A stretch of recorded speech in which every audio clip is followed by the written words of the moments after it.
저는 오늘 요한복음 14장 16절로 26절의 말씀을 가지고 성도들을 돌보시는 성령님이란 제목으로 어제에 이어 계속해서 은혜를 나누고자 합니다.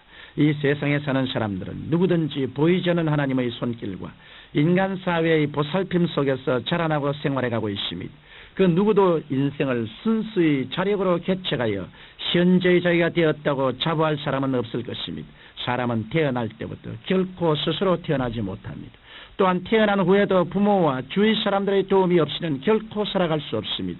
자라가면서는 선생과 선배들을 통하여 인생을 배우고 삶의 길을 개척해 나갑니다. 이와 같이 모든 사람은 현재 자신이 잘 되었든지 못 되었든지를 물론하고 여러 사람들의 말할 수 없는 보살핌 가운데 살아온 것입니다. 이것은 우리 그리스도인들의 신앙생활에 있어서도 마찬가지입니다. 한 죄인이 회개하고 주 예수님을 믿어 중생하여 하나님의 자녀가 되고 새 생명을 얻게 된 것은 결코 그 자신의 힘과 노력으로만 된 것은 아닙니다. 나아가서 신앙생활을 할 때에도 자신만의 힘으로는 결코 성공적인 신앙생활을 계속할 수 없습니다. 만일 우리 그리스도인들에게 성령의 도우심과 보살핌이 없다면 성공적인 신앙생활은 불가능한 것입니다. 이러므로 우리는 중생하면서부터 이제까지 신앙생활을 해올 수 있도록 우리들을 돌보아 주신 성령님의 은혜에 감사할 줄 알아야 합니다. 또한 우리는 성령의 돌보시는 역사를 더 깊이 깨달아 알고 의지함으로써 성령님의 더 큰 은혜를 누릴 수 있어야 합니다. 그러면 성령께서는 우리 그리스도인들을 어떻게 돌보고 계실까요? 첫째로 성령께서는 성도들을 인도해 주십니다. 우리 하나님의 자녀들은 중생함으로 신령한 세계의 백성들이 되었지만 아직 육신의 장막에 거하며 현실 세계 속에 살고 있습니다. 따라서 영적인 생활을 하면서 빛의 자녀답게 이 현실의 세상 문제들을 해결해 나가기란 결코 쉬운 일이 아닙니다. 사실 이러한 문제는 인간의 힘으로는 도저히 해결할 수 없는 어려운 문제인 것입니다.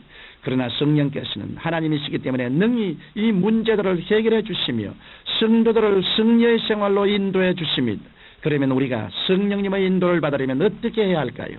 우리가 성령님의 인도를 받기 위해서는 무엇보다도 먼저 성령님과 올바른 관계가 정립되어야만 합니다.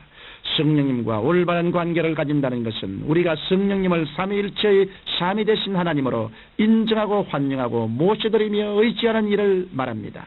많은 성도들이 성령님을 외면한 채 삶의 여러 가지 문제에 대하여 자기 자신의 인간적인 계획과 프로그램을 다 짜놓은 이후에 오직 성령께서 자신이 만든 청사진을 따라 성공적으로 인도해 주시기만을 바라고 있습니다. 그러나 이 같은 태도는 성령님의 인도를 구하는 올바른 태도가 아닙니다.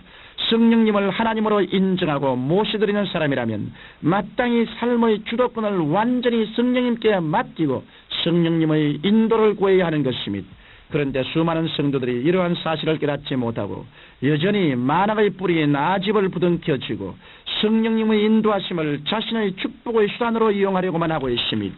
이 같은 정욕적인 삶의 바탕을 가지고는 결코 성령님과 원만한 교통이 이루어질 수 없고 성령님의 인도하심을 받을 수 없습니다. 우리가 성령님의 인도를 받으려면 우리는 자신의 영과 혼과 몸과 과거와 현재와 미래의 모든 삶을 전폭적으로 성령님께 맡겨야 합니다. 그리고는 온전히 성령님께서 나를 통하여 나의 뜻이 아닌 하나님의 뜻대로 나의 영광이 아닌 하나님의 영광을 위하여 역사해 주실 것을 믿고 소원해야 합니다. 이와 같이 우리가 삶 전체의 방향을 하나님 중심으로 바꿀 때 성령께서는 우리들을 인도해 주시는 것입니다. 둘째로 성령께서는 우리 그리스도인들이 하나님의 아들 된 것을 확증하여 주심이 우리가 하나님의 자녀된 것은 마치 세상에서 육신의 부모를 통하여 실제로 생명을 얻고 태어난 것처럼 성령의 능력으로 말미암아 하나님의 말씀을 받아서 하나님께로부터 신령한 생명을 얻고 다시 태어나게 된 것을 말합니다. 그러므로 우리가 육신으로 태어나게 하신 분을 보고 아버지라고 부르는 것이 자연스러운 것처럼 성령으로 우리를 태어나게 하신 하나님을 아바 아버지라 부르게 되는 것도 당연한 일입니다. 그런데 이러한 영적 부자 관계는 성령께서 하나님이 우리의 아버지가 되신 것을 계시해 주심으로 알게 되는 것입니다. 이 사실에 대해 성경 로마서 8장 15절로 16절에서는 다음과 같이 말씀하고 있습니다. 너희는 다시 무수하는 종의 영을 받지 아니하였고 양자의 영을 받았으므로 아바 아버지라 부르셨느니라. 성령이 친히 우리 영으로 더불어 우리가 하나님의 자녀인 것을 증거하시나니 이와 같이 하나님께서 나의 아버지가 되시고 내가 하나님의 친아들이 되었다는 것은 성령의 계시로 말미암아 우리 마음속에 알려지는 것입니다. 이러기 때문에 성령의 역사 없이는 종교인은 될지언정 하나님의 아들은 될 수 없으며 기독교인의 명분은 가질지언정 하나님의 자녀는 될 수 없는 것입니다. 그러므로 우리는 성령의 능력으로 하나님의 아들 된 확실한 계시가 우리의 마음속에 임할 때까지 죄를 회개하고 하나님의 말씀을 받아들이고 하나님께 기도해야 합니다. 이럴 때 아무도 가르쳐주는 이가 없어도 자기의 가슴 속 깊숙이 나는 하나님의 자녀가 되고 하나님은 나의 아버지가 되었다는 성령님의 확증을 얻게 되는 것입니다.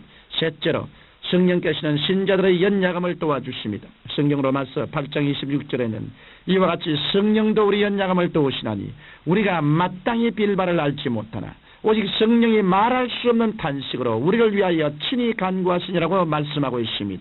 인간은 연약하고 부족한 존재입니다. 인본주의자들은 인간의 이성을 최고로 여기고 높이지만 인간은 단 몇 분 앞을 내다볼 수 없는 존재입니다. 죽음을 바로 눈앞에 두고도 전혀 깨닫지 못하는 것입니다. 그러나 하나님께서는 인생의 생사화복과 역사를 주관하시는 전지전능하시고 무소부지하신 분이십니다. 그러므로 우리가 하나님을 의지하고 그의 도움을 구할 때 우리는 강하고 능력 있는 존재가 될 수 있습니다. 그러면 우리는 어떻게 하나님의 도움을 구할 수 있을까요? 그것은 바로 우리의 기도를 통해서입니다. 우리는 우리를 구원하기 위하여 십자가에 못 박여 피 흘리신 예수 그리스도 이름으로 하나님께 기도함으로써 하나님의 도움을 받을 수 있는 것입니다. 그러나 우리는 우리가 마땅히 빌 바를 알지 못합니다. 우리 인간들은 너무나 오랫동안 죄악 속에서 살았기 때문에 하나님께 마땅히 구해야 할 것도 알지 못하는 비참하고 연약한 존재가 되어버리고 만 것입니다. 그 때문에 성령께서는 친히 우리를 위하여 말할 수 없는 탄식으로 간구해 주십니다.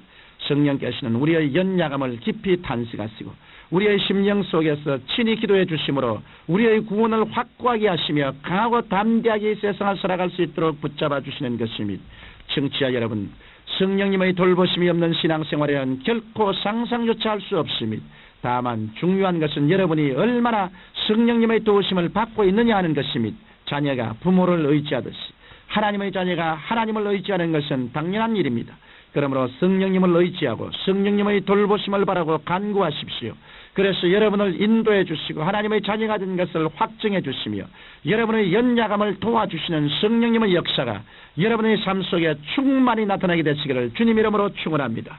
거룩하신 아버지 하나님, 모두 다 예수를 믿고 성령님을 인정하고 환영하고 모셔드리고 의지하며 끊임없이 성령님의 도우심을 받아 성장하고 발전하며 승리하는 생활을 하게 도와주옵소서.